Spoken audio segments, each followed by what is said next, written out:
Kasus penganiayaan Putra Siregar dan Rico Valentino terhadap korban Muhammad Nur Alamsyah memasuki babak baru. Yang terbaru, Jaksa Penuntut Umum Pengadilan Negeri Jakarta Selatan menuntut Putra Siregar dan Rico Valentino dengan hukuman masing-masing 10 bulan penjara atas kasus penganiayaan terhadap korban Muhammad Nur Alamsyah di sebuah kafe di Bilangan Jakarta Selatan pada Maret lalu. Namun, Putra Siregar menilai tuntutan tersebut terlalu berat baginya. Lantas, suami Septia Yetri Opani itu kemudian membacakan pledoi yang ia tulis sendiri usai Jaksa Penuntut Umum menuntutnya 10 bulan penjara. Dalam pledoinya, Putra Siregar menyebut apa yang terjadi padanya saat ini sudah merupakan takdir yang tak bisa dihindari. Saya Putra Siregar dalam kesempatan ini menyampaikan surat permohonan maaf.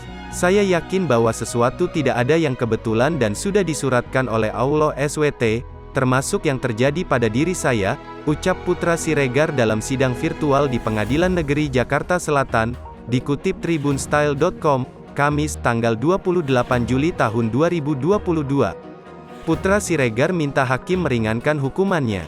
Sebab, ia memiliki ribuan karyawan dan anak-anak yang masih kecil.